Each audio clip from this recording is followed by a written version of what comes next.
እሺ ኢየሱስ ክርስቶስ ያስተምር ጊዜ እኔ አምላካችሁ ነኝ አምልኩኝ ያለበት ቦታ አለው? አዎ እዚህ ጋር ራእይ ላይ ማየት እንችላለን። ራእይ 1:8 ላይ ምን ይላል? ያለውና የነበረው የሚመጣውም ሁሉንም የሚገዛ ጌታ አምላክን አልፋና ኦሜጋ እኔ ነኝ እኮ። አሁን እያስረዳው ነው እያሳየው ነው። ማስረጃዎች ስለ እምነታችን ማናቸውን ነገር ጠይቃችሁ ማስረጃችን እናሳያችኋለን። ስለ እምነታቸው ደግሞ ስታወሩ ጊዜ ቢያንስ በመጽሐፋችሁ ላይ ማስረጃ ይኖር። ይወታል አይደል? የምትከተለው እምነት እግዚአብሔር አምላክ ብለህ የምታስበው በመጽሐፍ ላይ ደንግጎልኛል ወይ? እግዚአብሔር ክርስቲያን የኛ በጣም ብዙ አለ። አንድ ስልክ ነው ያለኝ። ቁጥሩ ልንገርህ። ቆይ ቁጥሩ ላውጣለና ቁጥሩ እነግርሃለሁ። የእኔ አንድ ስልክ ነው ያለኝ፣ ግን የኛ በጣም ነፍ ነው ያለው። አንድ ነገር እሺ፣ እኔ እጠይቅሃለሁ፣ አንተ ይሄ መልስልሃለሁ። ኦኬ ልመልስልህ እኮ እና ልመልስልህ እኮ አንተ ደግሞ ቀጥለህ እንድትመልስልኝ እና ልነግርህ አንተ እሺ እነግርሃለሁ። አንተም ቀጥለህ እንድትመልስልኝ ከመሐመድ በፊት የነበረ ነብይ ትመልስልኛለህ። ለአንተ ጥያቄ ደግሞ የታዘጋጅልኛል። ማስረጃቸው አንድ ቦታ ላይ እግዚአብሔር ክርስቲያን ሆኖ ያለበት ቦታና ነብያቶች እና አንተም ትመልስልኛለህ። አንተ ማስረጃ ትሰጠኛለህ። እሺ አልኩኝ እኮ ማስረጃቸው አላሳያቸው 72 የምትሉት ራሱ ውሸት እንደሆነ ምን ያክል ጭንቅላታቸውን እንደሚጫወቱባቸው 72 ይሏቸዋል። በገነት ውስጥ 72 ሚስት የሚሏቸው ያገባሉ ሙስሊሞች የሚለው ሐዲስ ውሸት ሐዲስ ነው። ሁለተኛ ቤታቸው የምትቀደዱትን አላህን ማጣጣል ያውና አነገስኩላቸው አምላክ አላህ እንደሆነ አመናቸው። መጽሐፍ ቅዱስ ላይ አረቦች መጽሐፋቸው ላይ አምላክ ማንን ነው የሚሉት ብዬ ስጠይቃት አላህ ነው አለች። በጣም ጥሩ እሺ፣ ከነቢያቶች እግዚአብሔር አምላክ ነው ብሎ ያስተማረለ ወይ? የለም አለች። ተተርጉሞ ተሰጥቶና አለች። አላህን አምላክ እንደሆነ አሳምኛት፣ እግዚአብሔር አምላክ እንዳልሆነ አሳምኛት ነው የወጣቸው። ምክንያቱም ባዕድ አድርገው ነው በቃ ያነጻቸው። ምንም እውቀት ስለ እምነታቸው አያውቁም፣ አላስተማሯቸውም። ግን ምን አስተምሯቸዋል? ሙሐመድ እንዲል አድርግልህ፣ አላህ እንዲል አድርግልህ። ይሄን በደንብ ይችላሉ። በጣም የሚያሳዝን ትውልድ ወላሂ ላዚም። ስለ እምነታቸውስ አላህ አምላክ እንደሆነ በአንደበቷ እንድትናገር አደረግኳት። ገብታችኋል? እግዚአብሔር ነቢያቶች የሰበኩት አምላክ እንዳልሆነ በአንደበቷ እንድትናገር አደረግኳት። ያው ባዶ ናቸው። በጣም ያሳዝናል። እንዲህ እያደረጉ ተጫወቱባችሁ። ጭንቅላታቸውን ለመዝጋት ነው እነዚህ ሰዎች እዚህ ተሳዳቢ ቲክቶክ ላይ ከላይ ፈንድ እየተደረገላቸው እየተቀበሉ ያንን እንዲህ የሚጫወቱባቸው። ፈስተኸፈ ቀውመሁ ፈአጣዑሁ ይላል አላህ ሲናገር ስለ ፈርዖን። ፈርዖንም ህዝቡን አቄላቸው፣ ዲሞ አደረጋቸው ጭንቅላታቸውን አለ። ይታሻላ ሰው እስከ ማምለክም ደረሱ የፈርዖን ህዝቦች። ዛሬም ላይ ልክ እንዲሁ ጭንቅላታቸውን ባዶ አድርገው አንድ እስራኤላዊ ወጣት ልጅ ያስመልኳቸዋል። ይሄ ስህተት እንደሆነና ወደ ነብያት መንገድ እንዲመለሱ እኛ ስናስተምራቸው ስንወጣ ጊዜ ያንን ለመሸፈን ነብይ መሐመድ እንዲህ አግብቶ ነብይ መሐመድ እንዲህ ሽንቱን ቆሞ ይሻ ነበር እያሉ ያቄሏቸዋል። አላህ ይመስገን። ቆም ብላችሁ አስቡ። ይህ የህይወት ጉዳይ ነው፣ የዘላለማዊ ህይወት ነው። ከሞት በኋላ ወይ ገሃነም ነው የምትገባ ወይ ገነት ነው የምትገባ። በህይወታቸው አትቀልዱ። እዚህ ዓለም የመጣችሁት ፈተና ላይ ናቸው።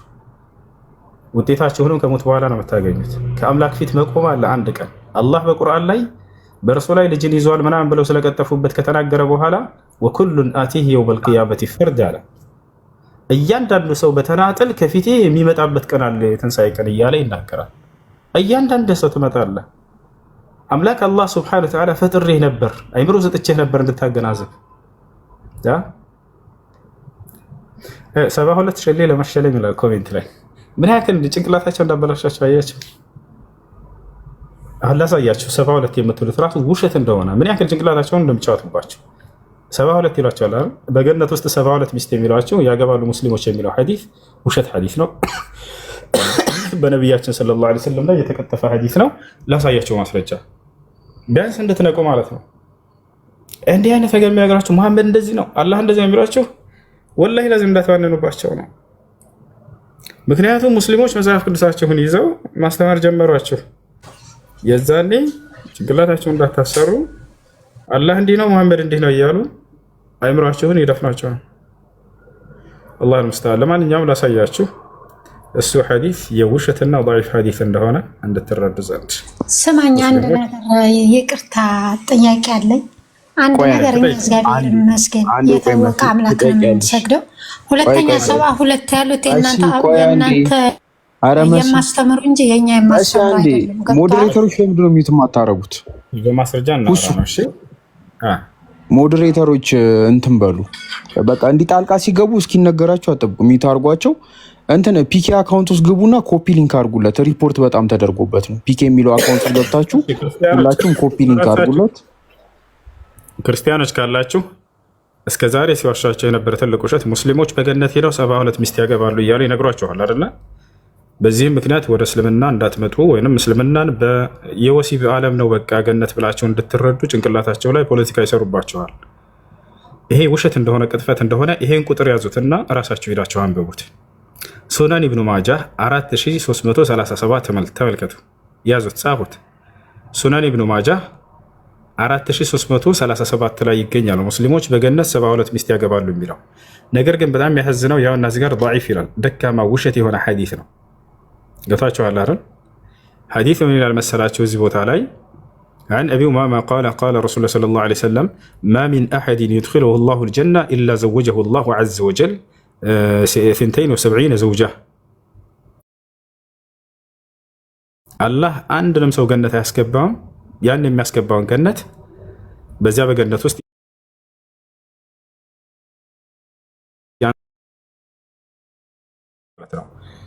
ታዲያ ለምን ተጻፈ ከተባለ በነቢያችን ሰለላሁ ዐለይሂ ወሰለም ላይ የተዋሸና የተቀጠፈ እንደሆነ አውቀን እንድንጠነቀቅ ዘንድ የተጻፉ ናቸው። እነዚህ ቦታቸዋል ከታች ضعيف ይላል።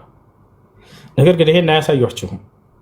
ቦታቸዋል እናንተም ሄዳችሁ እንደማታዩ ስለሚያውቁ ማለት ነው። ሄዳችሁ እንደምታዩ ቢያውቁ ኖሮ አይነግሯችሁም ነበር፣ ውሸታምነታቸውን ስለምታውቁባቸው። ግን ሄዳችሁ እንደማታነቡ ያውቃሉ። የሰባሉ ሚስት ያገባል አንድ ሰው በገነት ውስጥ ጥሯቸዋል። እንዳለ ውሸት ነው የሚያወራቸው። ወረድ ልጠይቅ ይጋካል ያው እሺ ነው አሁን ጥያቄ ያለ ስራ ላይ ስለሆንኩ አንድ ነገር የኛ አይደለም የቀጠፉት የራስህ ናቸው። ቁጣቸው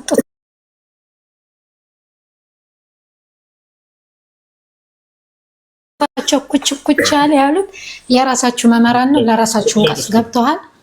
ወደ ጥያቄ እስኪ እየነገርኩ ነው። ሁለተኛ ደግሞ ያንተ ትናንትና 600 ዓመት የማይሞላ ሃይማኖት አምጥተህ የእናንተ ስህተት ነው ልትል አትችልም። የኛ 100% እውነተኛ ሃይማኖት እንደሆነ ያስረግጬም እነግርሃለሁ። እየመረረህም ዋጣው። እሺ አሁን ላውራት ትፈቅጂልኛለሽ? አሁን የተናገርሽው ነገር በመጽሐፍ ቅዱስ ላይ አረጋግጭልን። በቃ ትችላለህ። በቃ መጽሐፍ ቅዱስ ላይ እግዚአብሔር ክርስቲያን ሆኑ ወይንም ክርስትናን ሃይማኖት ተከተሉ ያለበት ወይንም ከነቢያቶች መካከል አንድ ነብይ አንድ ብቻ ነው ፈልገው ሌላ አይደለም። ያ ነብይ ክርስቲያን ሆኑ ወይንም ክርስትና እምነትን ተከተሉ ያለ ነብይ አሳይና አስረግጠሽ በማስረጃ እስኪ ርግጥ አድርግ አለ። የኛ በጣም ብዙ አለ። አንድ ስልክ ነው ያለኝ። ቁጥሩን ልንገርህ። ቆይ ቁጥሩን ላውጣለና ቁጥሩን እነግርሃለሁ። የኔ አንድ ስልክ ነው ያለኝ፣ ግን የኛ በጣም ነፍ ነው ያለው። አንድ ነገር እሺ በል እኔ እጠይቅሃለሁ፣ አንተ ይመልስልሃለሁ። ኦኬ ልመልስልህ እኮ ነው። አንተ ደግሞ ቀጥለህ እንድትመልስልኝ እና ልነግርህ አንተ እሺ እነግርሃለሁ።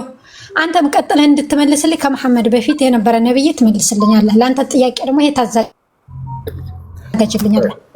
ወደ ማስረጃቸው አንድ ቦታ ላይ እግዚአብሔር ክርስቲያን ሆኖ ያለበት ቦታና ነብያቶች እና አንተም ትመልስልኛለህ። አንተ ማስረጃ ትሰጠኛለህ። እሺ አልኩኝ እኮ አሁን ማስረጃ ናችሁ። ያላ እስከዛ ሌላ ክርስቲያን ካለ ጥያቄ ይጠይቅ። ከታች ያለው ልጅ አስማት። እሺ የኔ ጥያቄ ከነብዩ መሐመድ በፊት ስለ አላህ የሰበከ ነብይ እስቲ ካለ እሷም የጠየቀች መልስልኝ። እሷም እየጠየቀች ያለችው ይሄን ነው። እሺ እሺ ጠይቅ። መልካም የሃይማኖት አልቲሜት ጎላችን ምንድን ነው? ሶርዴ በጣም ብዙ አመጣልሃለሁ። እሺ ችግር የለውም። እሺ ዘላለማዊ ሕይወት ለማግኘት ነው ሁላችንም ሃይማኖትን የምንከተለው፣ ፈጣሪን የምንከተለው ዘላለማዊ ሕይወት ለማግኘት ነው አይደል? እሱ በጣም አሪፍ። ዘላለማዊ ሕይወት ደግሞ የሚሰጠው ኢተርናል ላይፍ የሚሰጠው እግዚአብሔር ብቻ ነው አይደል? እሺ ቀጥል ጥያቄ። በጣም አሪፍ። በቃ ክርስቶስ በዮሐንስ ወንጌል ላይ ክርስቶስ ኢየሱስ በቃል በቃል ማለት ነው የዘላለም ሕይወትን እንደሚሰጥ ተናግሯል። 10:28 ላይ ማየት ይቻላል። በጎቼም ድምፄን ያውቃሉ እኔም አውቃቸዋለሁ የዘላለም ሕይወት እሰጣቸዋለሁ ይላል። የዘላለም ሕይወት የሚሰጥ ሰው አለ ወይ? የለም። ታገኘኛ ጠይቀህ እየመለስክ ነው ራስህ ወይስ ጠይቀህ ራስህ እየመለስክ ነው? አለ ወይ? አይ ከእሱ አንጻር በቃ ፈጣሪ ነው። ይሄንን ክሌም ማድረግ ትችላለህ። ሁሱ አንተ እንደ ሰው ሆነ። አይ እቺ ልጨርስና አንተ እንደ ሰው እኔ የዘላለም ህይወት እሰጣችኋለሁ ብለህ ክሌም ማድረግ ትችላለህ? ስለኔ ሳይሆን ስለ ኢየሱስ ቃል አንስተን እዚያው ላይ ልንመልስልህ ነው። አብሽር ስላልተረዳችሁት ነው መሰለኝ። አይዋ እኔ የዘላለማዊ ህይወትን እሰጣለሁ ብሏል። ችግር የለውም። የዘላለማዊ ህይወት ምንድን ነው ብለን እዚያው መጽሐፉን ይፈተዋል። ማን ነው የሚፈታልን? ራሱ ኢየሱስ ክርስቶስ። የዘላለማዊ ህይወት ምንድን ነው ከተባለ ላኢላሃ ኢለላህ ዒሳ ረሱሉላህ ነው። ገብታችኋል? ላረጋግጥላችሁ ነው። አንደኛ የዘላለማዊ ህይወት ምንድነው? እውቀት ነው። ገብታችኋል? ምንድነው? እውቀት ነው። እውቀቱም ስለምንድን ነው ከተባለ ስለ አንዱ አምላክ ማወቅና አንድና ብቸኛ እውነተኛ የሆነውን አምላክ ማወቅ እንዲሁም ደግሞ የተላከውን መልእክተኛውን ኢየሱስ ክርስቶስን ማወቅ። ይህ ነው የዘላለማዊ ህይወት። ማስረጃ ዮሐንስ ወንጌል ምዕራፍ 17 ቁጥር 3 ኢየሱስ ክርስቶስ ወደ ሰማይ ቀጥ ብሎ ምን አለ መሰለህ? አባት ሆይ አንድና ብቸኛ እውነተኛ አምላክ አንተን ያስ እንዲሁም የላከውን ኢየሱስ ክርስቶስን ሁለት ያውቁ ዘንድ ይህች ነች የዘላለማዊ ህይወት አለ። ያሰላ ይህች ነች የዘላለማዊ ህይወት ምንድነች? እውቀት ነች። ያችም እውቀት ስለምንድን ነው? አንድና ብቸኛ የሆነውን አምላክ ማወቅና እርሱ የላከውን መልእክተኛውን ኢየሱስ ክርስቶስን ማወቅ። ይሄ ነው ነቢያችን ሰለላሁ ዐለይሂ ወሰለም መን ዐሊመ አነሁ ላ ኢላሃ ኢለላህ ወአኒ ረሱሉላህ ደኸለል ጀና አሉ። ቃል በቃል ከአንዱ አምላክ ከአላህ በስተቀር በእውነት የሚመለክ አምላክ የለም ብሎ ያወቀና እንዲሁም እኔ የእርሱ መልእክተኛ መሆኔን ያወቀ ገነትን ገባ፣ የዘላለማዊ ህይወትን አገኘ ይላሉ። ገብቶሃል አይደል? ስለዚህ ኢየሱስ ክርስቶስ የዘላለማዊ ህይወትን ይሰጣል ሲባል ይሄን እውቀት ያስተምራል ማለት ነው። ይህች ነች የዘላለማዊ ህይወት ብሎ ገለጸው ራሱ። ማወቅ የሚለውን አስመሩበት። ይሄን ማወቅ ነው የዘላለማዊ ህይወት፣ እውቀት ነው። ይሄን የዘላለማዊ ህይወት ታዲያ እውቀቱን ነቢያቶች ሁሉ ይሰጡ ነበር ወይ? አዎ በደንብ አድርገው ይሰጣሉ። በነቢያቶች በኩል አምላክ እኔም በብቸኝነት ሰው እንዲገዛ አስተምሩ ይላቸዋል። እነዚያን ነቢይ እንደ ነቢይ ይቀበላሉ። የዛኔ የዘላለማዊ ህይወትን ያገኛሉ። ይሄን እውቀት እኔ እሰጥሃለሁ ማለት ነው በዚያ ሂሳብ። ገብቶሃል አይደል? ምክንያቱም አንዱን አምላክ እንድታመልክ አሳውቅሃለሁ፣ የዚያ የላከውን መልእክተኛውን ደግሞ እንድታውቅ አስተምርሃለሁ። ስለዚህ እኛ ምን እንሰጣለን? ይሄን አላህ ቃል በቃል ይሄን ነቢያችን ሰለላሁ ዐለይሂ ወሰለም ወኢነከ ለተህዲ ኢላ ሲራጢን ሙስተቂም ይላቸዋል። ሙሐመድ ሆይ አንተ ወደ ቀጥተኛው መንገድ ትመራለህ ይላቸዋል። በሌላ ቦታ ላይ ምን ይላል አላህ? ወተቢዑሁ ለዐለኩም ተህተዱን ይላል። ቅኑን መንገድ ትመሩ ዘንድ ሙሐመድን ተከተሉት ይላል። በሌላ ቦታ ላይ ፈለዚነ አመኑ ቢሂ ወዐዘሩሁ ወነሰሩሁ ወተበዑ ኑረ አለዚ ኡንዚለ መዐሁ ኡላኢከ ሁሙል ሙፍሊሑን ይላል። እነዚያ በእርሱ በሙሐመድ ያመኑ እነርሱ ናቸው የሚድኑት ይላል። አምላክ ናቸው ብለን ጓንልም በእርሱ ያመነ ይድናል ሲባል ጊዜ ምን ማለት ነው? በእርሱ መልእክተኛነት ያመነ ማለት ነው። ምክንያቱም መልእክተኛ ነው ብሎ አላህ ገልጿቸዋል። በእርሳቸው ላይ የተወረደውን ቃል አምኖ የተቀበለ አንዱን አምላክ በብቸኝነት ያመለከ ማለት ነው። ክርስቶስም በእርሱ ያመነ ሲል ጊዜ መልእክተኛ መሆኑን አስቀመጠ። አንድና ብቸኛ እውነተኛ አምላክ አንተ ነህ ካለ በኋላ አብን እንዲሁም የላከውን ኢየሱስ ክርስቶስን ያውቁ ዘንድ ይህች ነች የዘላለማዊ ህይወት አለ። የላከውን ክርስቶስን ያውቁ ዘንድ ኢየሱስ ክርስቶስ የተላከ መልእክተኛ ነው። ከማን? ከአንዱ አምላክ። ይሄን ያወቀ የዘላለማዊ ህይወትን ያገኛል። ይሄን እውቀት ማን ይሰጣል ከተባለ ክርስቶስ ይሰጣል። እኛም እንሰጣለን። ነቢያቶች ሁሉ ይሰጣሉ። ይሄን ይመስላል። ጃ አለ አሎ ሰው መልስልኛ አሎ። ቆይ አንዴ አስማት። እሺ ጴጥሮስ እንዴት ነህ? ሰላም ነው አሎ። አማን ነው ጴጥሮስ? ሁሉ ሰላም አለው፣ መልካም ነው። ዮሐንስ ወንጌል ምዕራፍ 17 ቁጥር 2 ላይ የዘላለም ህይወት እንዲሰጣቸው ሰጠኸኝ ይላል። ምን ታስባለህ ስለሱ? ተሰጥቶኝ ነው ይላል ኢየሱስ ክርስቶስ።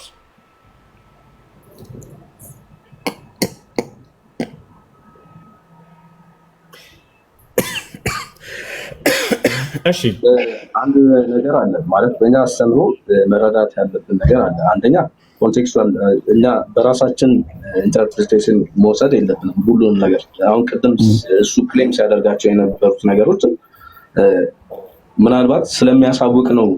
ለዛ ነው አምላክም የተባለው ማለት ኢተርናል ላይፍ የሚሰጥን እውቀትን ነው የሚገልጽልህ። ለዛ ነው እንጂ የዘላለም ህይወት እሱ እኮ ቃል በቃል እኔ የዘላለም ህይወት እሰጥሃለሁ ነው ያለው እያልኩ ነው ያለው። ካገባኝ እኮ ዮሐንስ ወንጌል የሚለው ፍጹም አምላክ ፍጹም ሰው ነው። ፍጹም አምላክ ፍጹም ሰው መሆኑን አንርሳ። ያ ሰዋዊ ባህሪው ምናልባት እዛ ጋር ያሉትን ነገሮች ክሌም የሚያደርግበት መንገድ ነው እዛ ጋር የተገለጸው እንጂማ ዕብራውያን 1:8 ላይ ስንመለከት እኮ ስለ ልጁ አምላክ ወይ ብሎ ይጠራዋል። እግዚአብሔር ራሱ ኢየሱስን አምላክ ወይ ብሎ ይጠራዋል ስለ ልጁ ብሎ ማለት ነው። ኦኬ እሺ፣ ምንድነው ሐሳብህ አሁን እዚህ ጋር? እየነገርኩ ያሉት እኔ ስለ አምላክነቱ ነው እየነገርኩ ያሉት። አምላክ ኦኬ እሺ ኦኬ። ለስጋው ስልጣን የሰጠው ማን ነው?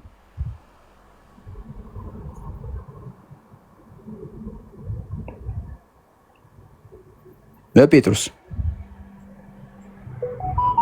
በቃ ሌላ ሰው አስቀጥሉስ። ስላለ ነው ይቅርታ። ደህና ቦታ ሁንና እንቀጥላለን። እንትን ሲል ትቀጥላላችሁ። እሺ እንትን ፒኬን አካውንቱ ሪፖርት ተደርጎበት ነው። ኮፒ ሊንክ አድርጉለት። ያጀማ ጃስሚንን ካላች አስገቧትና ቪዲዮ ፖስት አለች። ኮፒ ሊንክ አድርጉላት። ቀጥሉስ።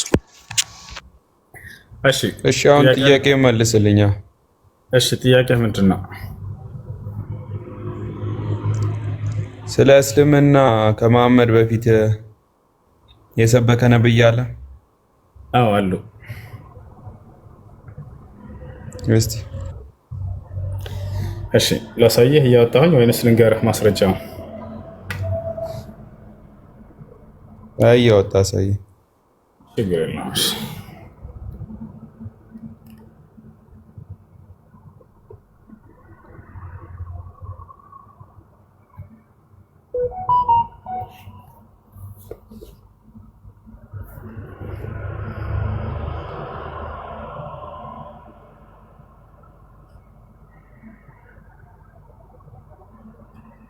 عند 132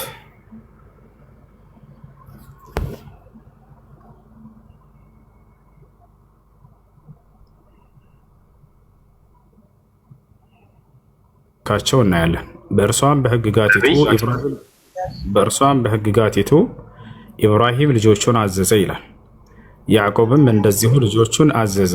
ምን አለ ያዕቆብ? ልጆቼ ሆይ አላህ ለእናንተ ሃይማኖትን መረጠ፣ ስለዚህ እናንተ ሙስሊሞች ሆናችሁ እንጂ አትሙቱ አላቸው ይላል። ያው ያዕቆብ ምን ላይ ነው? ያ እነዚህ ጋር አይነበብም? አይ ምን እንትኑ ላይ ነው እያልኩ እኮ ማስረጃ ላይ ነብያቶች የተናገሩት። ይህ እኮ አንተ የጻፍከው ሊሆን ይችላል። እኔ እኮ አሁን ያዕቆብ አልከኛ። የያዕቆብ መልእክት ላይ ነው ወይ አይደለም? እሺ ካልጻፍከው ምን ላይ ነው ያገኘው? እኔ አይደለም የጻፍኩት፣ ነብያቶች የተናገሩት። ምን መጽሐፍ ላይ ነው እኮ እያልኩ ያለው? ቁርአን ላይ ይሄን እንድልፈልገ ነው። ቁርአን ላይ ቁርአን የመጣው በስንት ክፍለ ዘመኑ? ያዕቆብ የነበረውና ቁርአን ያለው እኮ አንድ አይደለም። እዚች ጋር እንድታውቁ። ልዩነት ምንድን ነው? በል ተፈላሰ። ያዕቆብ የነበረበት ክፍለ ዘመንና ቁርአን የተመሰረተበት ከ600 ምናምን ዓመት ዘመን በፊት ማስረጃ ሳየን እስኪ። ከ600 ምናምን ዘመን ጀምሮ የእምነታችሁ መስራች መሐመድ? አይ መልስልኝ። የእምነታችሁ መስራች መሐመድ አይደለም። እና ያዕቆብ ነው? አምላክ ነው። ሁሱ አንድ ጊዜ አምላክ ነው መስራች። የሃይማኖታችን መስራች ነው። አምላክ ነው መስራች አይደለ? አምላክ ራሱ ነው የደነገገው። ማስረጃ ላሳየህ። አሁን ራሱ እንደመሰረተ ማስረጃሽ? አዎ ሳያ አምላክ አላህ ሱብሓነሁ ወተዓላ ራሱ እንደደነገገው ሲናገር ሸረዐ ለኩም ሚነ ዲን ማ ወሳ ቢሂ ኑሐን ወለዚ አውሐይና ኢለይክ ወማ ወሰይና ቢሂ ኢብራሂመ ወሙሳ ወዒሳ ይላል። እነሆ ይህን ሃይማኖት ደነገግኩላችሁ ይላል። ከዚህ በፊት ኖህን፣ አብርሃምን፣ ሙሴን፣ መሲሁን አዞባቸው የነበረውን እያለ ይናገራል። አምላክ ራሱ የደነገገው ሃይማኖት እንደሆነ ልክ እንዲሁ በሱራ አልዕምራን ላይ ኢነ ዲነ ዒንደ ላሂ ልኢስላም ይላል። ከእኔ ከአምላካቸው ዘንድ ቀጥተኛው ሃይማኖት እስልምና ነው እያለ ይናገራል።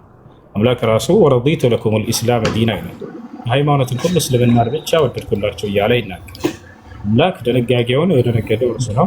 ነቢያቶችን ደግሞ ያን እያዘዘባቸው አስተማሩ እንጂ አንድም ሰው የመሰረተው ሃይማኖት የለንም። እኛ አምላክ ራሱን የደነገገውና የሰጠን። አይ ቅድም እሷን ስትላት ክርስቲያን እንዴት ተመሰረተ እያልክ ነበር። አዎ አሁን መጽሐፍ ቅዱስ ላይ እሱ ማረጋገጥ ብትችል በጣም ደስ ይላል። መጽሐፍ ቅዱስ ላይ ለምሳሌ ክርስቶስ ሐዋርያቱን እንዲህ ብሎ ጠይቋቸው ነበር። እሺ ሰዎች የሰው ልጅ ምን ይሉታል ብሎ ጠይቋቸው ነበር። እሺ አንተ የሕያው የእግዚአብሔር ልጅ ነህ ብሎት ነበረ ጴጥሮስ። እሺ እና ጴጥሮስ አንተ አለት ነህ፣ በአንተ ላይም ቤተክርስቲያኔን እሰራለሁ ብሏል። እሺ ክርስቲያን ማለት ደግሞ በክርስቶስ ክርስቲያን ይሆንም ማለት ነው። እሺ ጨርስ እና ሀሳብህን ላስጨርስህ ብዬ ነው። ከዛ ነው ያወራለን። እሺ ቀጥል፣ ጨርስ ሀሳብህን። እሺ እና ክርስቶስም ተናግሮ ነበረ እኔና አብ አንድ ነን ብሎ፣ አይሁድም ሊወግሩት ተነሱ ይላል። አይሁድ የዛን ሰዓት ሊወግሩ የተነሱትን በምን ምክንያት መሰለ? እነሱ ይገባቸው ነበረ እኔን የእግዚአብሔር ልጅ ነኝ ሲል እንደነሱ ሳይሆን የእግዚአብሔር ልጅ ነኝ ሲል የዮሐንስ መልእክት ላይም መጀመሪያም ቃል ነበረ፣ ቃልም በእግዚአብሔር ዘንድ ነበር ይላል። ስለምን እንደሚያወራ እነሱ ያውቃሉ። ጨርስ እና አንተ አሁን እግዚአብሔርን የመሰረተው ስትል አላህ የሚለውን ስም ራሱ እስልምናና አላህ የሚለው ስም ከብሉይ ኪዳን መጽሐፍ ላይ የለም፣ ተጽፎም አናገኘው። አሁን አላህ ወደሚለው ስም ገባህ። አንዴ ሃይማኖትን ጨርስ። እሺ መጽሐፍ ቅዱስ ላይ ሃይማኖትህን ልታረጋግጥ መስሎኝ ነበር ስጠብቅህ የነበረው። እሱም ምንድነው የቅድም አንተ የጠየቀው ካስተማርከኝ። አንዴ ቆይ፣ እኔ ደግሞ ሳወራ አዳምጥ እንጂ። አንዲት ቦታ ላይ እግዚአብሔር መጽሐፍ ቅዱስ ላይ ክርስትና ሃይማኖትን ተከተሉ ብሎ ያዘዘበት አለ ወይንም ክርስቲያን ሆኖ ብሎ ያዘዘበት ቦታ አለ አለ ወይ? ሄሎ ሄሎ አለ። እኔ ክርስቶስን መስያለሁ እናንተ ምን የምሰሉ ብሎ ተናግሯል ቃሉ ላይ እግዚአብሔር። ቅድም ደግሞ እንዳልኩ በክርስቶስ ክርስቲያን ቃል በቃል ላይ የምፈልገው አንተ? አዎ ቃል በቃል እኔ ቃል በቃል አይደል ሳሳየህ ነበረው። ቃል በቃል እነዚህ አምላክ አላህ Subhanahu Wa Ta'ala ሙስሊሞች ናቸው እንጂ እንዳትሞቱ ይለናል። ልክ እንዲሁ እግዚአብሔር ክርስቲያን ሆኖ ያለበት ቦታ አለ ወይ?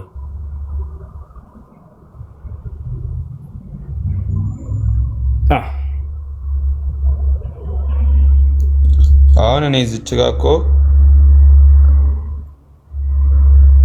ይህን ዓለም ምን አላውቅም። አሁን ስለ ሃይማኖቴ ግን እኮ ካላወቅህ ታዲያ ልከራከርም አይደለም እኔ ልጠይቅ ነበር። አገባቤ እኮ አሁን እያስረዳሁ ነው እያሳየሁ ነው። ማስረጃዎች ስለ እምነታችን ማናቸውም ነገር ጠይቃችሁ ማስረጃችን እናሳያችኋለን። ስለ እምነታችሁ ደግሞ ስታወሩ ጊዜ ቢያንስ በመጽሐፋችሁ ላይ ማስረጃ ይኖር።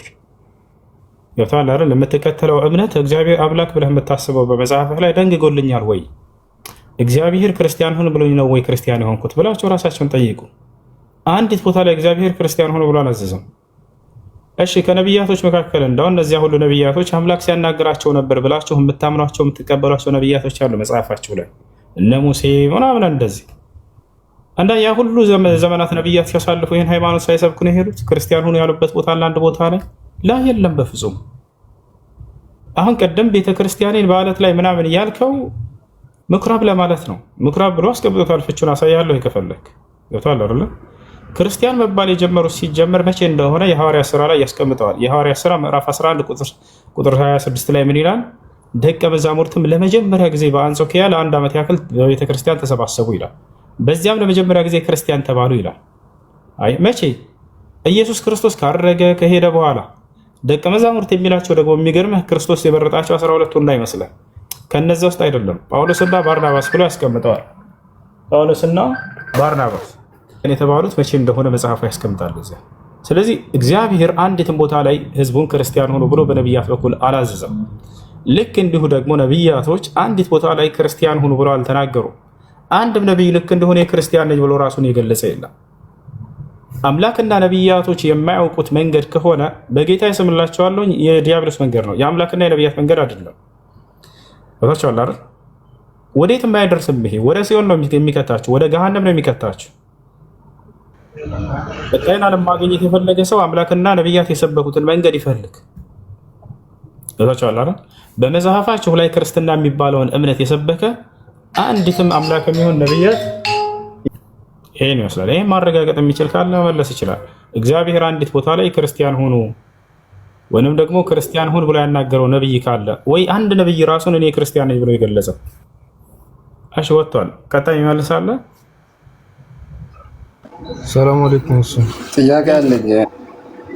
ጥያቄ እኔ በእስልምና ሃይማኖት የዘላለም ሕይወት ምን ሲደረግ ነው? በእኛ አሁን እኔ ክርስቲያን ነኝ እና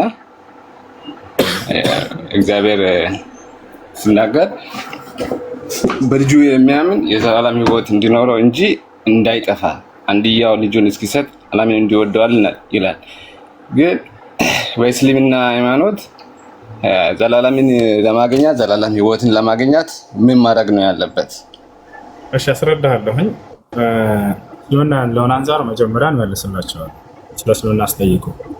ነገር ግን አንድ ነገር እንዳትረሱ። አንድ ሰው መጥቶ ክርስትና ለበጎን አለሁኝ በእኛ እምነት ካለ እዛኔ የሚመልሰውም አካል ታዝቦ ሊመልስ ግድ ይለዋል። ቢጨርስ ድረስ አዳርሽ ቤት አድርገዋል። ምንድን ነው ልመልስልን። አብሽር። አምላክ አላህ ስብሐነ ወተዓላ ትክክለኛው የህይወት ዓለም የቀጣዩ ዓለም ህይወት እንደሆነ በቁርአን ላይ ያረጋግጥና የዚያ ወራሾችም አማኞች ሙስሊሞች እንደሆኑ ቃል በቃል ይናገራል። ወኢነ ዳረ ልአኺረተ ለሂየ ልሐይዋን ይላል ሱረቱል አንከቡት መጨረሻው ገጽ ላይ። ትክክለኛው የዘላለማዊ ህይወት የቀጣዩ የመጨረሻው ዓለም ህይወት ነው ይላል። አያችሁ፣ ዛሬ ያለንባት ዓለም ጊዜያዊ ነች፣ ዘውታሪ አይደለችም። ከተወሰነ ጊዜ ዓመት በኋላ ሙታን የምንሄድባት ዓለም ነች፣ የምንሰናበታት ዓለም ነች። ትክክለኛ ህይወት ያለው ከሞት በኋላ ያለው ያ የዘላለማዊ ህይወት ነው። አላህ በቁርአን ላይ ወኢነ ዳረ ልአኺረተ ለሂየ ልሐይዋን ይላል። ትክክለኛው የዘላለማዊ ህይወት ያ የመጨረሻው ዓለም ህይወት ነው እያለ ይናገራል።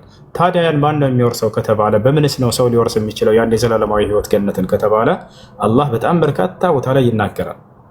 ኢነ ለዚነ አመኑ ወዐሚሉ ሷሊሓት ለሁም ጀናቱ ነዒም ኻሊዲነ ፊሃ ወዕደ ላሂ ሐቃ ወሁወ ልዐዚዙ ልሐኪም ይላል ሱራ ሉቅማን የመጀመሪያው ገጽ ላይ። እነዚያ አምነው መልካምን የሰሩ ሰዎች ለእነርሱ ገነት አለችላቸው፣ እነርሱም በእርሷ ውስጥ ዘውታሪዎች ናቸው፣ ይህም የእኔ የአላህ ቃል እውነት ነው እያለ ይናገራል። ስለዚህ አንድ ሰው የቀጣዩን ዓለም ህይወት ይወርስ ዘንድ ታሕት ያለ አንሃር ይላል። የወንድ አማኞችን የሴት አማኞችን ገነትን ላስገባቸው ቃል ገብቼላቸዋለሁ ይላል። በሌላ ቦታ ላይ ወበሽር ለዚነ አመኑ ወዐሚሉ ሷሊሓት አነ ለሁም ጀናትን ተጅሪ ሚን ታሕቲሃ አልአንሃር ይላል። እነዚያ ያመኑትንና መልካም የሰሩትን ለእነርሱ ገነቶች እንዳሏቸው አብስሯቸው እያለ ይናገራል። ገብተዋል። ቃል በቃል አምላክ አላህ ስብሐነሁ ወተዓላ አለዚነ አመኑ ቢአያቲና ወካኑ ሙስሊሚን ኡድኹሉል ጀና ይላል። እነዚያ በአናቅጾች የአምነው ሙስሊም የሆኑት ገነትን ግቡ ነው የምላቸው አለ። ነቢያችን ሰለላሁ ዐለይሂ ወሰለም ሐዲስ ላይ አልጀነቱ ላ የድኹሉሃ ኢላ ነፍሱ ሙስሊም አሉ። ገነትን ሙስሊም ነፍስ እንጂ ሌላ ማንም አይገባባትም ብለው ተናገሩ ማለት ነው። አላህ በቁርአን ላይ ሙስሊሞች ወደ ገነት ይሄዳሉ እንዳለው ነቢያችን ሰለላሁ ዐለይሂ ወሰለም ሙስሊም እንጂ ሌላ ማንም ገነትን አይገባባትም እንዳሉት በመጽሐፍ ቅዱስ ላይ እግዚአብሔር ወይንም ነቢያቶች እግዚአብሔር ክርስቲያኖች ገነት ይገባሉ ያለበት ቦታ አለ ወይ? የለም። ከነቢያቶች መካከል አንድ ነቢይ ክርስቲያኖች ገነት ይገባሉ ብሎ ያስተማራል ወይ ለትውልዱ? የለም። ወፍ አለ የሚል ካለ መናገር ይችላል። በልጁ ያመነ ምናምን የሚለው እሱን እንመጣበታለን። ነገር ግን እዚህ ጋ አሁን ጨረስ የእምነትን ባለቤቶች አንስቶ አላህ ቃል በቃል በቁርአን ላይ ሙስሊሞች ገነትን ይገባሉ እንዳለ ልክ እንዲሁ ነብዩ ሰለላሁ ዐለይሂ ወሰለም ሙስሊሞች ገነትን ይገባሉ ብለው እንደተናገሩ ክርስቲያኖች ገነት ይገባሉ የሚል ጥቅስ አለ በዛፍ ቅዱስ ላይ። አምላክ ደግሞ ነብያት ያስተማሩት ያላ ከለ ኦኬ። እዚህ ጋር ምንድነው እኔ ላወራ የፈለኩት አንድ የዘላለም ህይወት ነው። ዘላለም ህይወት ማለት ከእግዚአብሔር ጋር ገነት መግባት ነው። አሁን ምንድነው እዚህ ጋር በእስልምና ሃይማኖት አስተምሮት ምናልባት አንተ ልታውቀው ላታውቀው ትችላለህ፣ አላውቅም። ፒለር 5 ፒለር የሚባለው ነገር አለ። ሄሎ፣ ከ5ቱ ፒለር አንዱ ጥቁር ድንጋይ ነው። ሄሎ፣ አይሰማም? አይሰማም? ትኩረት አድርግና መልስ። እሺ፣ ያነሳው ነገር አለ ሙስሊሞች ገነት ወይንም ዘላለም እኮ ከሱ ጋር እዛ ጋር ለማምጣት እኮ ነው። እዛ ለማምጣት ነው። አሁን እዛ ለማምጣት ነው። ሙስሊሞች ገነት ይገባሉ እንዳለው ቃል በቃል በቁርአንና በሐዲስ ላይ ክርስቲያኖች ገነት ይገባሉ ብሎ የተናገረ ነብይ ወይንም አምላክ አለ ወይ? እሱን ላመጣልኝ ነው። እዚህ ጋር ምንድነው እኔ ሐሳቡን መጽሐፍ ቅዱስ ላይ ያለውን ለማምጣት እኮ ነው። መጽሐፍ ቅዱስ ላይ ያለውን በልጁ አሁን ምንድነው አዳምጠኛ አሁን ያንተን ሐሳብና በዚያ ትንታኔህን ሳይሆን የምንፈልገው ልክ ቃል በቃል አላህ በቁርአን ላይ ነብዩ ሰለላሁ ዐለይሂ ወሰለም በሐዲስ ላይ ሙስሊሞች ገነት ይገባሉ እንዳሉት በመጽሐፍ ቅዱስ ላይ አምላክና ነብያቶች ክርስቲያኖች ገነት ይገባሉ የተናገሩበት ቃል አለ ወይ? አዎ እሱን ላመጣልህ እኮ ነው። አንድ ምንድነው አብ ካለ ምዕራፍና ቁጥሩን ንገረን። ክርስቲያኖች ገነት ይገባሉ የሚል ኦኬ። እዚህ ጋር ዮሐንስ ወንጌል ላይ ምንድነው በልጁ የሚያምን የዘላለም ሕይወት እንዲኖረው እንጂ እንዳይጠፋ እግዚአብሔር አንድያ ልጁን እስኪሰጥ ድረስ ዓለሙን እንዲወደዋልና ዓለሙን ነው፣ አንድም ግለሰብ ብቻ አይደለም። ክርስቲያኖች ገነት ይገባሉ ይላል እሱ ጋር መጽሐፍ ቅዱስ ላይ እሱ ጋር ክርስቲያኖች ገነት ይገባሉ የሚል ጥቅስ አለ። ጥቅስ እኮ አዎ 100% እኔ አሁን ጥቅሱን ላወጣልህ እችላለሁ። አሁን ምንድነው እኔ የጠየቅኩን ጥያቄ እንድትመልስልኝ ነው። ምንድነው አንድ ሐሰን አንድ አዳምጠኛ። እኔ አንተ ያው የጠየቅኩትን ጥያቄ እንድታብራራ እንግዲህ ዝም ብያለሁ። እኔም ደግሞ የሆነች ተረጋጋ ይወልህ ቅድም ጀምሬ ተናግሬያለሁ። እሺ አንድ ሰው ስለ እስልምና ጠይቆ መረዳት ከሆነ የሚፈልገው ችግር የለውም። ስለ እምነቱ እኔ አላነሳም፣ አይመለከተኝም። አነጻጸራችሁ ግን የግዴታ መነሳት አለበት። አነጻጸራችሁ በክርስትና ግን ብለህ ካነሳህ የዛኔ እኔ ልጠይቅ ነው የመጣሁት እንጂ መልስ አይደለም ወደ የሚለው እንደገና ትመለስ። እንደሱ ከሆነ ጠይቀህ ዝም ማለትና ማዳመጥ ነበር መልሱ። አነጻጸርክ ግን አይደለ። ነገር ግን በክርስትና ብለህ እስልምናን ከወንነህ ክርስትናን ለማጽደቅ ከመጣ የዛኔ ኖ አይደለም ልጨርስ። ስለዚህ ገብቶሃል አይደለ? ፍትሃ የሆኑ በራሳቸው ላይ እኔ ስለ እስልምና ብቻ ነው ማወቅ የምፈልገው ቢለኝ አንድ ሰው ስለ እምነቱ አላነሳበትም። ገብቶሃል አይደል? እስልምና ነው ማወቅ እመልስለታለሁ። ነገር ግን ይሄ ሰው አምጥቶ ክርስትናን እንደ ጽድቅ አድርጎ ሊኮን ከመጣ እስልምና እንደገና የዘላለማዊ ሕይወት እንደሌለው ገነት እንደሌለው ሊያደርግ ከመጣ የዛኔ እንፈያለን ማለት ነው። ስለዚህ አላህ በቁርአን ላይ ጨርስ ነብዩ ሰለላሁ ዐለይሂ ወሰለም በሐዲስ ላይ ሙስሊሞች ገነትን ይገባሉ ብለው እንደተናገሩት በመጽሐፍ ቅዱስ ላይ ክርስቲያን ገነት ይገባል ብሎ ያስተማረ ነብይ ያለ ወይንም እግዚአብሔር እንደዚያ ብለዋል ወይ? ክርስቲያኖች ገነት ይገባሉ ብለዋል?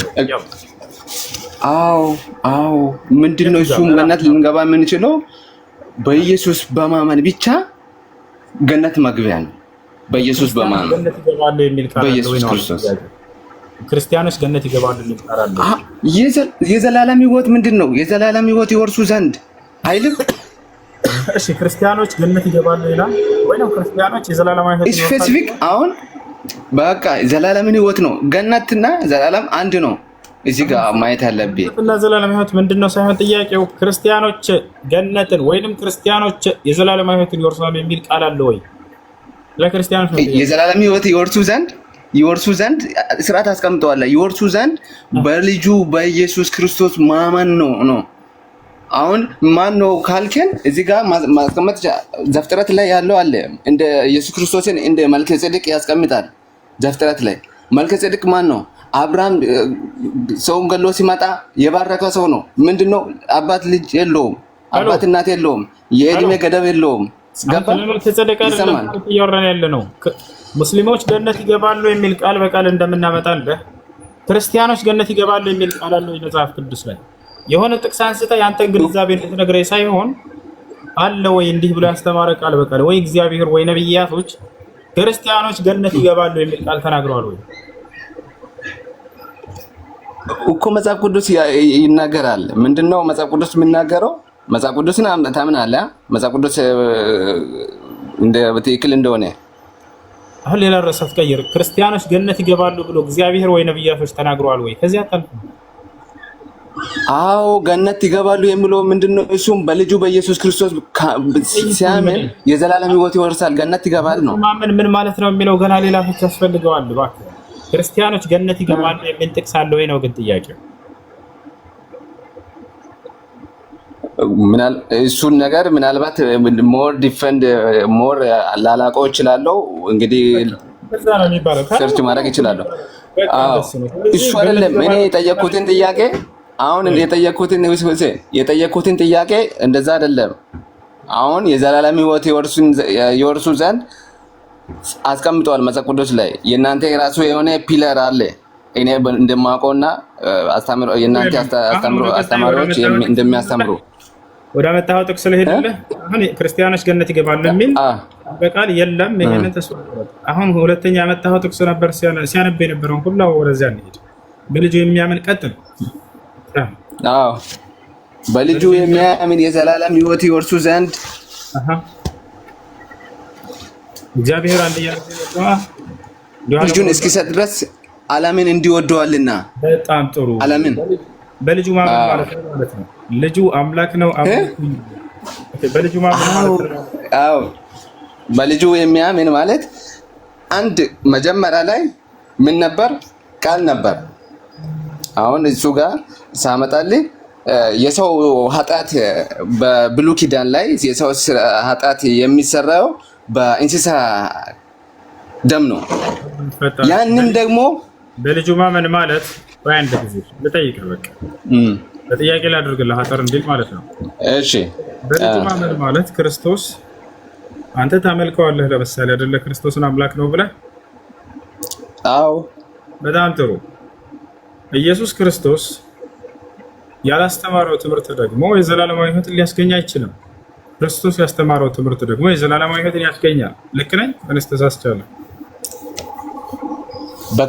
ክርስቶስ ያስተማረው ትምህርት የክርስቶስ ትምህርት ወደ ገነት ይወስዳል። የክርስቶስን ትምህርት ያልተከተለ ደግሞ ወደ ገሃነም ነው የሚሄደው አይደለ? የዘላለማዊ ሕይወትን አያገኝም። እንደሱ ከሆነ ኢየሱስ ክርስቶስ ካስተማረው መካከል እኔ አምላካችሁ ነኝና አምልኩኝ ወይንም ተገዙኝ ብሎ አስተምሯል ወይ? ካስተማረ ጥሩ፣ ካላስተማረ ግን እርሱን አምላክ ነው ብለህ ማምለክህ ወደ ገሃነም ወደ ሲኦል ነው እንጂ የሚወስደው የዘላለማዊ ሕይወትን አያሰጥህም። አሁን መልስ። ኢየሱስ ክርስቶስ ካስተማረው የኔ አምላካችሁን አምልኩኝ ብሏል። እዚህ ጋር አሁን ኢየሱስ ክርስቶስ ሲጠይቁት ጊዜ ጠየቁት፣ እኔም ማን ትሉኛላችሁ? ጴጥሮስ መልሶ እንዲህ አለ፣ አንተ የአምላክ ልጅ ነህ አለው።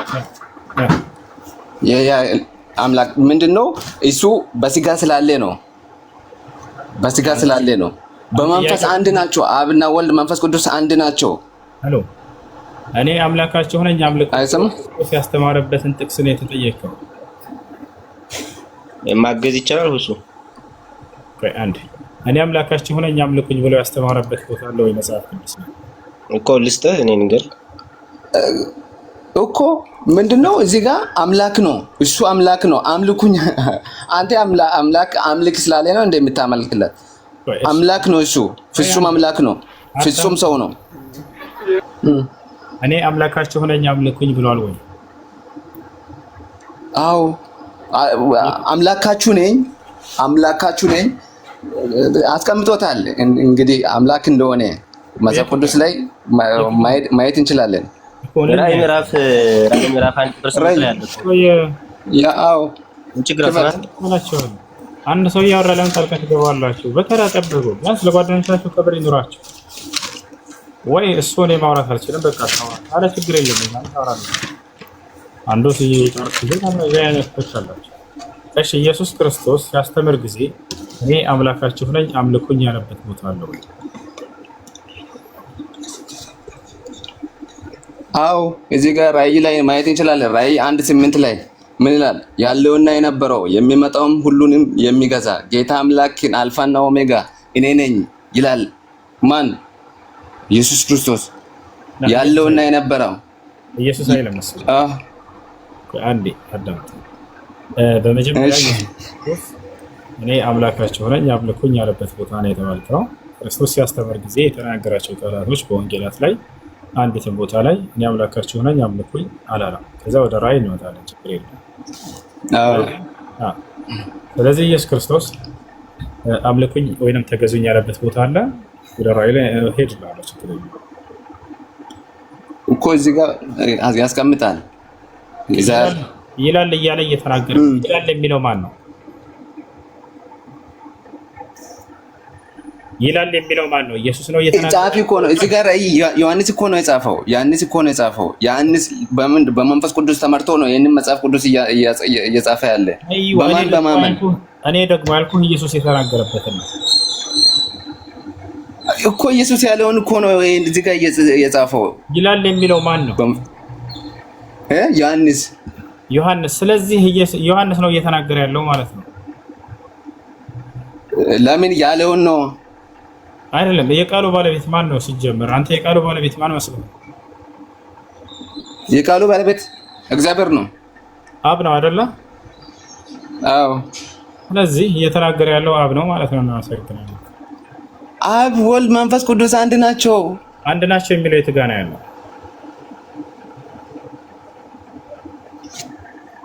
ማቴዎስ ላይ ማየት እንችላለን። አብ ወልድ መንፈስ ቅዱስ አንድ ናቸው የሚል ጥቅስ አለ? እርግጠኛ ነህ? በባህሪ በመለኮት አንድ ናቸው። በባህሪ እሺ፣ በመለኮት አንድ ናቸው የሚል ጥቅስ አለ መጽሐፍ ቅዱስ ላይ? ይሄ እንዳለ ቤተክርስቲያን አስተምሮ ነው የሚገርማቸው፣ ግን መጽሐፍ ቅዱስ ላይ የለም። እሺ፣ በመለኮት አንድ ናቸው የሚል ቃል አለ መጽሐፍ ቅዱስ ላይ? እየጠየኩህ ነው። እሺ፣ አንድ ጥያቄ ልጠይቅ እኔ። በመለኮት አንድ ናቸው የሚል አለ ወይ? ቆይ አንድ እንጂ 10 ሀሳብ ታነሳና እያንዳንዱ እየተከታተልኩ ነው። በመለኮት አንድ ናቸው የሚል ቃል አለ ወይ? መጽሐፍ ቅዱስ ላይ መረዳት እንችላለን። መጽሐፍ ቅዱስ እንዳለ ያስቀምጠዋል ሁሉንም ነገር ቁጭ አድርጎ መጽሐፍ ቅዱስን በማመን ግን ትምህርት ላይ የለም። ይገርማቸው የለም፣ ግን እኛ እንረዳለን እንደዚህ። አላህ ሙስተዓን አላህ ሙስተዓን። ሀያሽ ቀጥል፣ ወደ ቀጣይ ሀሳብ።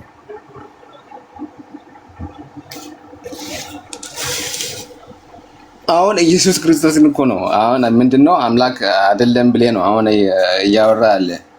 አምላክነቱን ደግሞ መጽሐፍ ቅዱስ ነው እያወራ ያለ። መጽሐፍ ቅዱስ ይላል መጽሐፍ ቅዱስ አምላክ እንደሆነ ያስቀምጣል እዚህ ጋር። መጽሐፍ ቅዱስ አምላክ እንዳለው ነው የሚያስተምረው። አዎ መጽሐፍ ቅዱስ በማን ያስመስላል? በራእይ ላይ ዕብራውያን ላይ ማየት እንችላለን። ዕብራውያን 5:9 እስከ 10 ያለውን ማየት እንችላለን። ራእይ ላይ እንደውም ኢየሱስ ክርስቶስ ምን እንደሚል ላሳየህ። ያ 6:20 ላይ እግዚአብሔርን ይፈራው ነበር አለ ኢየሱስ ክርስቶስ።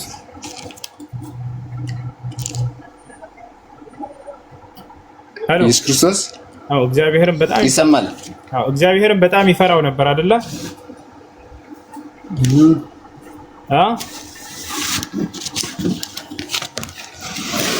እሱ እግዚአብሔር እኮ ነው ወይ ይሰማል? አይደለም። ኢየሱስ ክርስቶስ ከእግዚአብሔር ሰምቶ የሚናገር ነው እንጂ እኔ እግዚአብሔር ነኝ ብሎ አያውቅም ኢየሱስ ክርስቶስ። እሺ ይሄ ነው መውቀስ። ዮሐንስ ወንጌል ምዕራፍ እሺ እዚህ ጋር ያስቀመጠው እኔ ከእግዚአብሔር የሰማሁትን እውነት የምነግራችሁ ሰው ነኝ። ከእግዚአብሔር የሰማሁትን የምነግራችሁ ሰው ነኝ። በሰውነቱ ነው ይሄ በሰውነቱ ነው። ለእኔ በሰውነቴ ነው ይሄን ያልኩት ብሎ አልተናገረም ኢየሱስ። በሰውነቴ በመለኮቴ ብሎ አንዲት ቦታ ላይ አልከፋፈለም። ይሄም የቤተ ክርስቲያን እኮ አንዲት ማስረጃ ያላቸው ቤተ ክርስቲያኖች ወላሂ ነው ወረስተት መንገድ ወደ ሰው ነው እየመሯቸው ያሉ። ይሄ ለሰውነቱ ነው፣ ይሄ ለመለኮቱ ነው እያሉ ሰውረው አንዲት ቦታ ላይ ግን ክርስቶስ ይሄን የምናገረው በስጋ ይሄን በመለኮቴ ብሎ የተናገረበት ቦታ የለም። ወፍ እሺ፣ ከላይ ክርስቲያን አለች መሰለኝ ታግዘኝ። እሺ ትንሽ ደቂቃ ብላ ውሃ እየጠጣ ሰላም፣ እንዴት ነሽ? ከላይ ያለሽው ልጅ ሰላም፣ ጸጋና ሰላም ይብዛልሽ። ሄሎ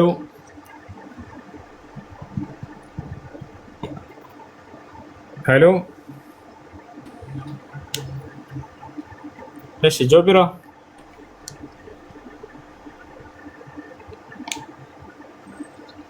ጆቢራ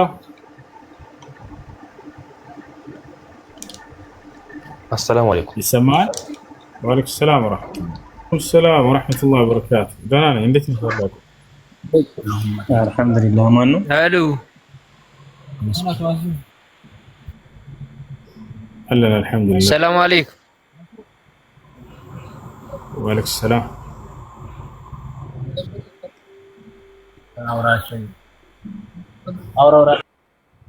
እሺ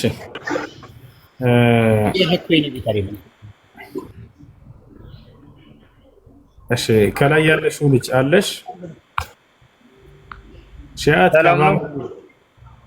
ሰላም ነው። እንዴት ነህ? ላ የለም የታችኋል አይደል? ስለዚህ እስካልደነገገ ድረስ ነቢያቶች እንዳውም ከአንድ በላይ ያገቡ ነበር አለመከልከሉን የሚያስረዳቸው። ከአንድ በላይ ያገቡ ነበር። አብርሃም ከአንድ በላይ ሚስት አለው። ሰለሞን ከአንድ በላይ ሚስት አለው። 700 ሚስቶች አሉት። እነ ዳዊት እነ ሙሴ ሁላቸውም ከአንድ በላይ ሚስት አላቸው። አንድትም ቦታ ላይ ግን እግዚአብሔር ለምን ከአንድ በላይ ያገባችሁ ዝሙት ሰርታችኋል በዚህ አላላቸውም በፍጹም። አያቸው አይደለ? ዳዊትን እግዚአብሔር ያመሰግነዋል። የሚገርመ መጽሐፍ ቅዱስ ላይ ምን ይላል? ዳዊት ከእኔ ከእግዚአብሔር ፊት በኦሪዮ ላይ ካደረሰው በደል በቀር ምንም አይነትን ክፋት ነገር አላደረገም ብሎ ይመሰክርለታል። አየህ፣ ከአንድ በላይ ማግባቱን ኮንነውበታል ወይ? አልኮነነበትም። ዝሙት ቢሆን ያ አያልፈውም ነበር። ከአንድ በላይ ማግባቱንም ጨምሮ ብሎ ይኮንነው ነበር። ነገር ግን በኦሪዮ ላይ ያደረሰውን በደል ብቻ ነው የያዘበት እግዚአብሔር። ገብተዋል? ከአንድ በላይ ማግባቱንስ ላልኮነነበትም። አርጅቶ ሁሉ ዳዊት ድንግል ሴት አምጥልኝ ብሎ ህፃን ልጅ አምጥልኝ ብሎ ጠይቀዋል። መጥቶለታል። ሁላ መጽሐፍ ቅዱስ ላይ ይህ ነው። እሺ ይህን ይመስላል። እሺ፣ ስለዚህ እንደተረዳው ከሆነ ምናልባት ታስተካክለኛለህ። የትኛውንም ሚስት 2፣ 3፣ 4 ሚስትም ብታገባ ቁርአንም ሆነ መጽሐፍ ቅዱስ ስለማይከለክል ኃጢአትም ወይም ደግሞ ዝሙትም ሊሆን አይችልም ይመስለኛል። እንደዛ መሰለኝ መልስ። እንትን አለው መስፈርት አለው በኢስላም። እሺ መስፈርቶቹን አልዘረዘርኩልህም፣ ግን 4 ማግባት የሚለው ዝሙት ይሆናል አይሆንም ለሚለው ጥያቄ ነው የመለስኩልህ። አሁን ዝሙት ማለት ትርጉሙ መስፈርቶቹ ምንድን ነው? ሀብት ያለው ነው 3፣ 4 ማግባት የሚችለው ወይስ ማንኛውም ሰው? አንድ ሰው በእስልምና ከአንድ በላይ ማግባት የሚችለው መቼ ነው? ከአንድ ጀምሮ ራሱ መስፈርት አለ። ከባባድ መስፈርት። እሺ መስፈርቱን ንገረኝና ለሌላ ጊዜ ይመጣል። ልነግርህ ነው። አብሽር ተረጋጋ። መስፈርት ምንድነው ከተባለ አንድ ሰው በህይወቱ ላይ ሌላን ሰው ሲጨምር የማስተዳደር አቅሙ ሊኖረው ይገባል። የማስተዳደር አቅሙና ችሎታ ሊኖረው ይገባል። ለዚህ ማስረጃ አላህ በቁርአን ላይ ተናግሯል። ነቢያችን ሰለላሁ ዐለይሂ ወሰለም ሐዲስ ላይ ተናግረዋል። አላህ በቁርአን ላይ ምን ይላል? ወአንኪሑ ልአያማ ሚንኩም ወሳሊሒነ ሚን ዒባዲኩም ወኢማኢኩም ኢየኩኑ ፉቀራ ዩግኒሂም ላሁ ሚን ፈድሊህ ወላሁ ዋሲዑን ዓሊም ወሊየስተዕፊፊ ለዚነ ላ የጅዱነ ኒካሐን ሐታ ዩግኒየሁም ላሁ ሚን ፈድሊህ ይላል። እነዛ ለማግባት አቅም ያላገኙ ሰዎች፣ ያልቻሉ ሰዎች አላህ ከትሩፋቱና ከጸጋው እስኪያብቃቃቸው ድረስ ይቆጠቡ ከጋብቻ ይላል። አየህ። ስለዚህ አንድ ሰው ወደ ጋብቻ ሊገባ የሚችለው የማስተዳደር አቅሙና ችሎታ ሲኖረው ጊዜ ነው። ካልኖረው ግን ከጋብቻ ተቆጠቡ ብሎ አላህ አዟል። በራስ ህይወት ላይ ሌላን ሰው ለመጨመር ሲፈልግ ሰውየው ራሱን ችሎ እርሷን ሊያስተዳድርባት አቅም ሲችልና ሲኖረው ጊዜ ነው።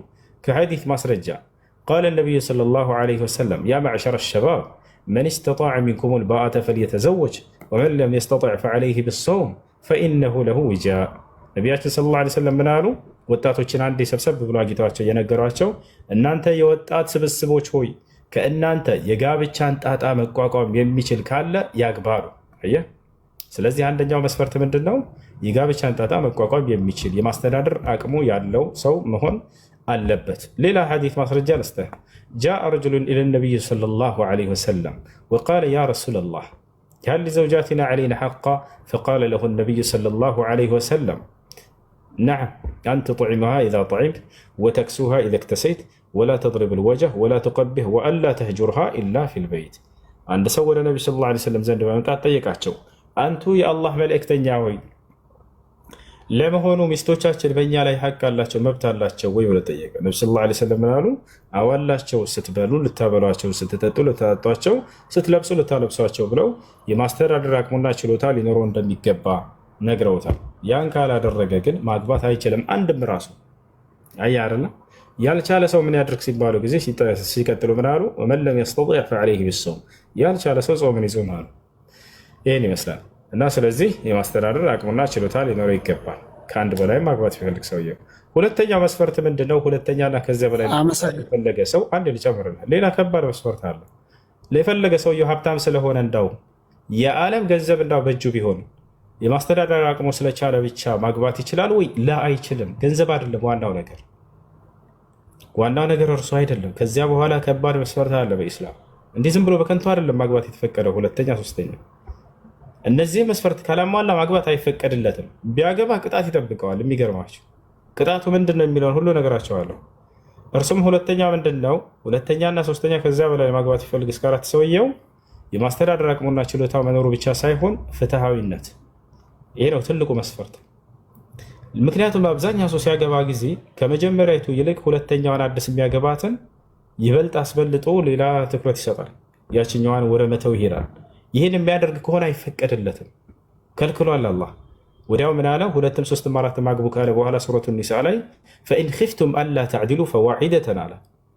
ነገር ግን ፍትሃን አናደርግም ብላችሁ ከፈራችሁ በሚስቶቻችሁ መካከል የዛኔ አንዲት ብቻ አግቡ፣ ከአንድ በላይ እንዳታገቡ ብሏል። ዝሙት ይሆናል ማነው ኃጢአት ይሆናል። የዛኔ ከአንድ በላይ ማግባቱ ወንጀል ይሆንበታል በእርሱ ላይ።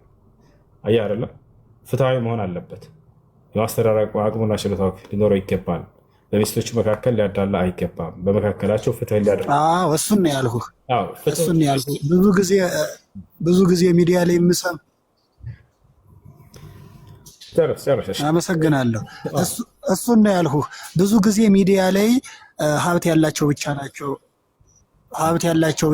4-5 ሴት የሚያገቡት ስለሚባል እሱን ነው እኔ ማወቅ የፈለግኩት። በጣም አመሰግናለሁ፣ ተመልሶልኛል። እንደዚሁ ደግሞ ጥያቄ ካለኝ እያነበብኩ ስለሆነ እመጣለሁ፣ ጠይቃለሁ። አመሰግናለሁ። መርሐባ። አሁን ልጨርስላችሁ። ቅጣቱ ምንድን ነው ታዲያ? ሰውየው የማስተዳደር አቅሙ ሳይኖረው ወይንም ደግሞ ፍትሃዊ መሆን ሳይችል ያገባ ሰው በምድር ላይ ሁለትና ከዚያ በላይ ቅጣት አለበት ወይ? ቅጣት ይጠብቀዋል። ነቢያችን ሰለላሁ ዐለይሂ ወሰለም ሐዲስ ላይ ምን አሉ? መን ካነት ዐንደሁ እምረአታኒ ፊ ዱንያ ፈለም ያዕዲል በይነሁማ ጃአ የውመል ቂያመቲ ወሽቁሁ ሳቂጣ ነው። وفي رواية أخرى قال النبي صلى الله عليه وسلم من كانت عنده امرأتان في الدنيا فمال إلى إحداهما جاء يوم القيامة وشقه مائل በምድራዊ ህይወቱ ላይ ሲኖር ሁለት ሚስት ኑረውት በመካከላቸው ፍትህን ያላደረገ ባል ነገ የትንሣኤ ቀን አንድ ጎኑ ወድቆ በአንድ ጎኑ ብቻ ይመጣል አሉ። ግማሽ ሰው እንዲህ ተቆርጦ ይመጣል። ምክንያቱም ፍትህን አላደረገም። በሚስቶች መካከል ቅጣት ነው የሚጠብቀው፣ ክልክል ነው። የማስተዳደር አቅሙ ሳይኖረው ሰውየው ለምሳሌ አንድ ሚስቱን ሳውዲ ልክና ከዚያ እዛ ሁለተኛ ተፈቅሯል ላገባለሁኝ ይላል። ሚስትህን ከስደት አውጣ መጀመሪያ። እርሷን በደንብ አድርገህ ማስተዳደር ስትችል ጊዜ ነው ሁለተኛ ማግባት የምትችለው። አላህ ፈቅዷል እኮ እንደዚህ። ለአላህ ሲፈቅድ ጊዜ መስፈርቶችን አስቀምጧል። ሶላትን ስገዱ ሲል ጊዜ ውዱ መስፈርት አድርጓል፣ ጣህራ መስፈርት አድርጓል። ዝም ብላችሁ ስገዱ ችግር የለውም ይሄ አይባልም አይባልም፣ መስፈርቶች አሉት። ስለዚህ ያንን መስፈርት ካላሟላ ማግባት አይፈቀድለትም። አንድ ሚስቱን ስደት ላይ አድርገው አሁን ደግሞ ቅድም የተናገርከውን እንትን አልከው ማለት ማስተዳደር ካልቻለ የሚለው ቃል ታዲያ ማስተዳደር የሚችለው እኮ ገንዘብ ሲኖረው ነው አይደለ? ማስተዳደር የሚለው ቃል እኮ ታዲያ ቅድም ለምን ገንዘብ ስላለው ብቻ 4 ሚስት ማግባት አይፈቀድለትም ሐራም ነው ስትል ስለሰማሁ ነው። ፍትሃዊ መሆን አለበት። ገንዘብ ስላለው ብቻ ማግባት አይፈቀድለትም ያልኩህ እኮ ገንዘብ የሌለውስ ለምሳሌ 4 ሴት ለማግባት ብፈልግ እኔ ገንዘብ የለኝም አትችልም፣ አይቻልም፣ አይፈቀድም። ግልጽ አድርግልኝ። ያኛው ገንዘብ ስላለው ብቻ ማግባት አይችልም አልከኝ። እኔስ ገንዘብ ሳይኖረኝ 4 ሚስት ባገባ አይቻልም አልከኝ። እንዴት ነው ይሄ? አይጋጭም ወይ? አይጋጭም። የመጀመሪያው ገንዘብ ስላለው ብቻ ማግባት አይፈቀድለትም እስከ 4 ያልኩህ፣ ሁለተኛው መስፈርትም ሊያሟላ ይገባል። ፍትሃዊ መሆን አለበት ለማለት ነው። ለምሳሌ ሰውየው ዓለምን የሚሞላ ገንዘብ አለው እንበል፣ ግን በሚስቶቹ መካከል ፍትህን ሊያደርግ አይችልም። ይሄ ሰውዬ ለዚህ ሰውዬ ይፈቀድላታል ወይ? አይፈቀድለትም፣ ገንዘብ ቢኖረውም ይሄ ሰው ያልኩት ለዚህ ነው። ገብቷቸዋል። ሁለተኛው ደግሞ ምንድነው? ሰውየው ድሃ ማስተዳደር አቅሙ የለውም ሚስቶችን። ይሄ ሰውዬ ቢያገባ ከአንድ በላይ ይፈቀድለታል ወይ? ሁለተኛውን የማስተዳደር አቅሙ እስከሌለው ድረስ አይፈቀድለትም። ለዚህ ስለዚህ ሁለቱ የተያያዙ ናቸው። ሁለት መስፈርቶች አሉ። አንደኛ የማስተዳደር ችሎታ ሊኖረው ይገባል። ሁለተኛ ደግሞ ፍትሃዊ ሊሆን ይገባል። ገብቶሃል አይደለ? ሁለቱንም ያሟላ ነው ማግባት የሚፈቀድለት ከአንድ በላይ ከአንድ ጀምሮ ራሱ። ከሁለቱ አንዱን ግን ያጓድል አይቻልም። ወይ የማስተዳደር አቅም ከሌለው እንዴት አድርጎ ነው የሰው ህይወትን በራሱ ህይወት ላይ ጨምሮ የሚያገባው? አይፈቀድም። ለዚህ ኑሮት ደግሞ ፍትሃዊ መሆን ካልቻለ እንዴት ነው አንዷን እየበደለ አንዷን በደስታ ሊያኖር የሚችለው? አይፈቀድለትም። ፍትሃዊ መሆን የማትችል ከሆነ አላህ ያችኛዋን አምጥተህ እንዳታጨናንቃት፣ ህይወቷን እንዳታበላሽ። ስለዚህ ከአንድ በላይ አታገባም ተብሎ ከለከለ። ምክንያቱም ሲያገባቸው ጊዜ በፍትህ ሁላቸውን ሊያስተዳድር ይገባል። ይሄን ይመስላል። እሺ